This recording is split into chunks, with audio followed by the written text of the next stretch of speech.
Le sujet que nous allons voir maintenant, c'est la différence entre des agroécosystèmes ainsi que les écosystèmes naturels. Ça, c'est un sujet que j'ai couvert dans ma classe de sciences environnementales. J'ai trouvé que c'était intéressant, je voulais partager ça avec vous aujourd'hui. Donc, premièrement, la première chose que l'on peut penser, c'est lorsqu'on a des écosystèmes, qu'est-ce que nous avons?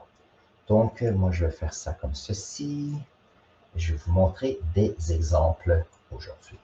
Voici un écosystème qui est une forêt dans lequel on a mis un sentier de façon à ce que l'écosystème ici est protégé. Dans cet écosystème ici, c'est naturel. Nous avons une forêt dans laquelle il y a des arbres, il y a une variété d'animaux, bien sûr, des animaux qui peuvent voler, d'autres qui marchent sur le sol. Il y a des prédateurs, il y a des proies, il y a des insectes, il y a des décomposeurs, il y a des vers de terre, il y a toutes sortes de choses qui font que nous avons un écosystème qui est naturel. Je sais qu'il y a un sentier ici, mais en sortant des sentiers, c'est naturel. Les sentiers sont importants, comme ça on peut protéger ces écosystèmes. Maintenant, ce qui est intéressant, c'est que plus nous avons d'humains sur la planète, plus nous avons d'humains, plus on a besoin de nourriture, plus on a besoin de place. Alors, qu'est-ce qui arrive, c'est que si on a besoin de nourriture, on a besoin de couper les forêts comme ceci, de façon à ce qu'on ait des endroits pour avoir des fermes. Maintenant, si nous sommes dans un endroit qui est un peu plus vieux, par exemple, on a ici des forêts qui sont derrière, on coupe une partie de la forêt pour faire ici l'exploitation. Ici, c'est du foin. C'est une ferme ici qui vient d'un parc provincial. Et chose intéressante, c'est que à chaque année, on fait pousser du foin. C'est la seule chose qui pousse. À chaque année, on fait une coupe. Il y a une certaine quantité de plantes qui poussent. Il y a une certaine quantité de biomasse produite, mais c'est une certaine quantité.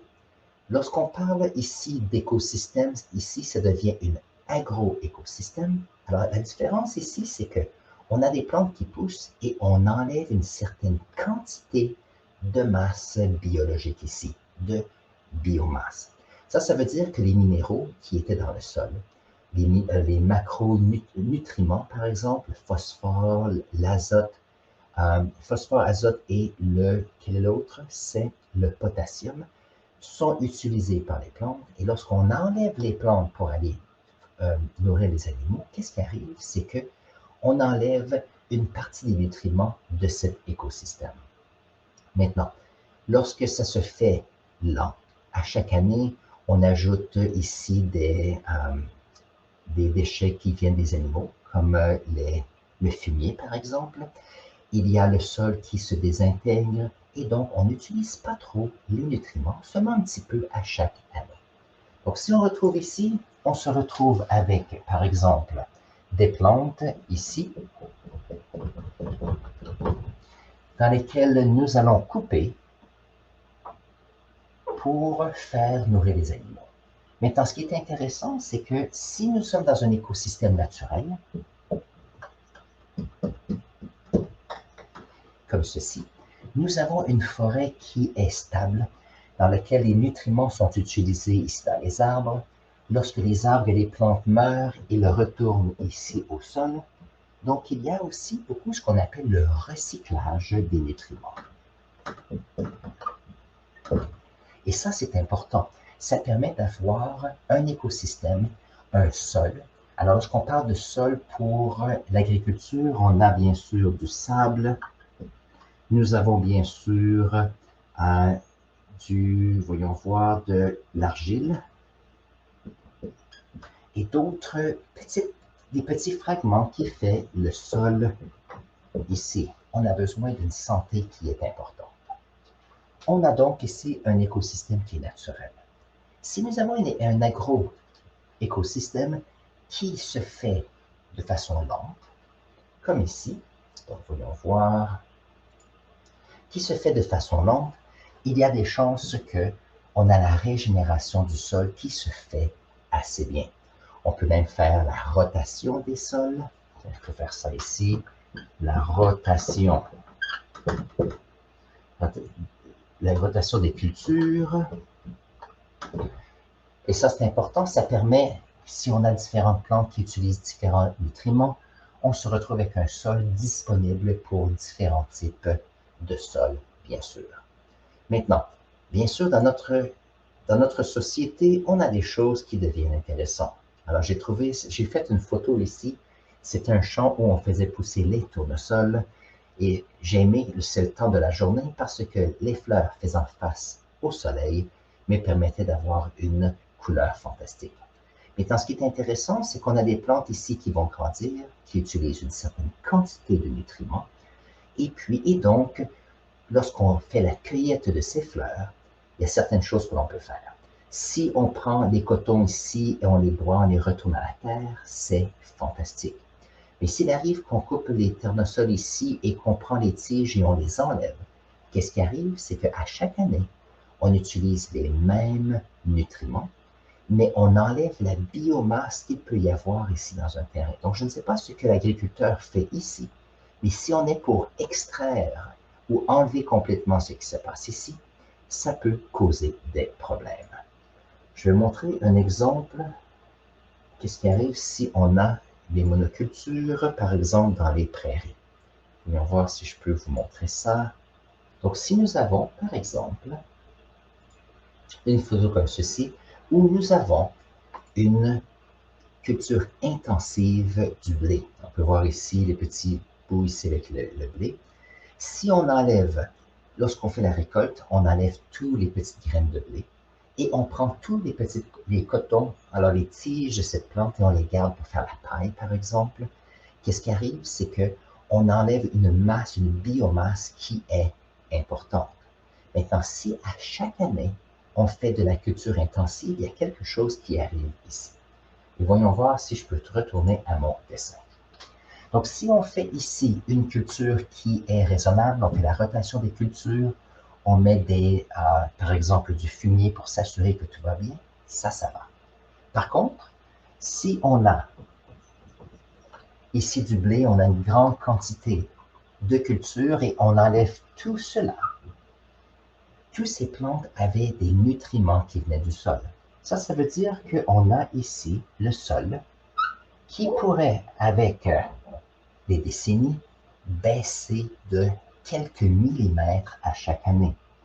Donc, baisser de quelques millimètres parce que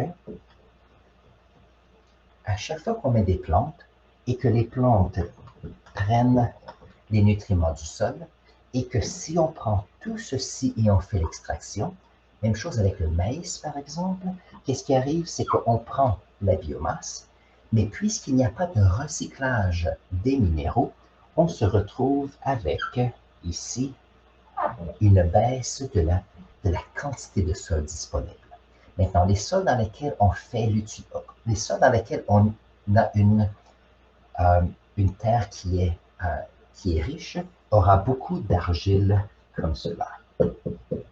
Maintenant, s'il y a de l'argile, mais que l'argile est utilisée par les plantes, qu'est-ce qui arrive? C'est qu'on se retrouve avec un sol qui est beaucoup plus pauvre en nutriments. Alors, qu'est-ce qu'on doit faire? On doit mettre des fertilisants qui finissent possiblement par être beaucoup plus des produits chimiques dans lesquels on peut ajouter ce qui est nécessaire, l'azote, le phosphore, le potassium ici, de façon à ce que l'on puisse continuer les cultures intensives. Donc, ici, ce qu'il faut penser, la différence entre un écosystème naturel où il y a un recyclage continu des minéraux et des matériaux, comparé à une agro-écosystème, ce qu'il faut faire, c'est qu'il faut minimiser les monocultures. Si on a des monocultures qui sont trop intensives, on enlève toujours les mêmes nutriments du sol et il faut les remplacer par des fertilisants qui sont chimiques, comme ceci. On peut faire plus de rotation. Ceci permet de pouvoir, bien sûr, donner la chance au sol de se régénérer. Par contre, si on a des pays, des territoires, des kilomètres carrés, des centaines de kilomètres carrés de prairies utilisées pour des monocultures qui sont toutes mécanisées pour que ça fonctionne bien. Il faut faire attention que la quantité de sol arable, le sol disponible pour faire pousser les plantes, finissent par descendre et perdre de la qualité, un peu comme nous avons ici un écosystème qui serait, voyons voir, si on a ceci, très bien, un exemple où on a notre forêt, où on a ici des sols qui sont très bien. Maintenant, des forêts comme ceci ne sont pas parfaites, parce que si on était pour couper les arbres pour faire une terre agricole, on a peut-être de l'humus, peut-être pour, je ne sais pas, une dizaine de centimètres d'épaisseur. Donc l'idée ici, c'est que si on était pour faire de l'agriculture intensive, la perte de qualité de sol finirait par augmenter, par diminuer. Il faut faire attention de ce côté-là. Donc, peu importe ce que vous décidez de faire, si vous décidez de devenir agronome un jour, vous décidez de devenir fermier ou agriculteur, n'oubliez pas que lorsqu'on pense au sol, c'est important de garder ce sol qui doit être en santé pour maximiser les cultures que l'on fait. Mais il faut considérer que si on enlève des plantes, donc on enlève de la biomasse produite sur un terrain, il faut s'assurer qu'on puisse l'aider pour ne pas abuser de ce sol, pour que la production finisse par baisser à long terme. C'est pour ça que si vous avez des aliments qui sont biologiques, par exemple, ces aliments biologiques ont tendance à être plus chers parce qu'on n'utilise pas les engrais chimiques. Ça veut dire que la production, elle est plus petite. On s'assure de faire la rotation des cultures, donc on utilise moins de pesticides, moins d'herbicides. Donc, on a des insectes qui peuvent manger un peu les plantes. Donc, la question, c'est, si on se dit, la nourriture biologique coûte plus cher, la question, c'est qu'est-ce qui est mieux pour l'environnement? Payer un petit peu plus cher pour aider les fermiers ou payer moins cher pour s'assurer d'avoir une utilisation peut-être à moins bon escient des fermes ici. C'est une question intéressante. Si vous avez des questions, des commentaires, des suggestions d'idées qui se rapportent à l'agriculture, mettez-les dans la section ici, clavardage. Je suis toujours ici pour répondre à vos commentaires. Sur ce, passez une excellente journée et je vais mettre ici une autre vidéo qui se rapporte à l'environnement et on se voit là dans un instant.